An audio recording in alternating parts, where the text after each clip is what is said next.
امین حبیبی.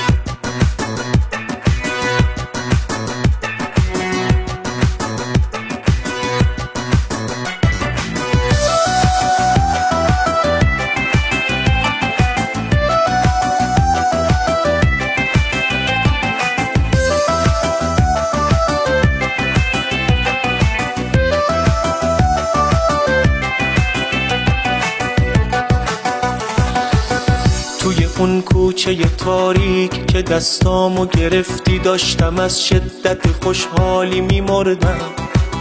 توی اون کوچه بنبست و آروم توی گوشم وقتی گفتی منو میخوای کم آوردم.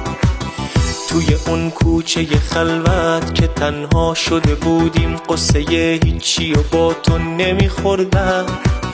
توی اون کوچه باریک که نزدیک تو بودم دل و جونم رو به دست تو سپردم.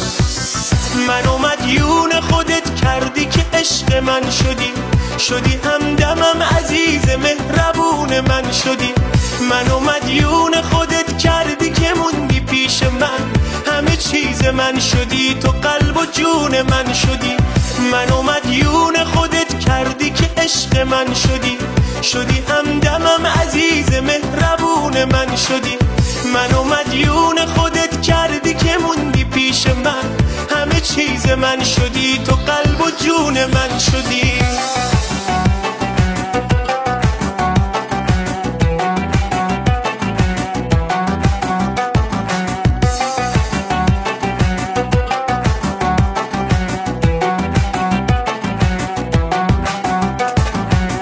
تو که اومدی تو زندگی من زندگیم شبیه قصه ها شده. دیگه هیچ دردی ندارم تو دلم همه چی دوباره رو برا شده. همه چی دوباره رو برا شده. تو که اومدی تو زندگی من رنگ خوشبختی گرفته زندگیم. دیگه دل واپس فردا نمیشم حس و حالم شده مثل بچگیم. حس و حالم شده مثل بچگیم. منو مدیون خودت کردی که عشق من شدی همدمم عزیز مهربون من شدی.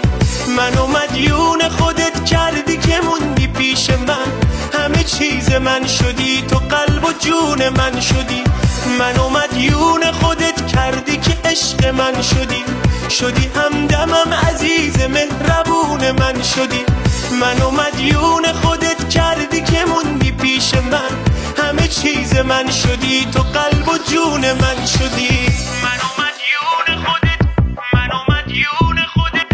منو مدیون خودت کردی که عشق من شدی. عشق من شدی.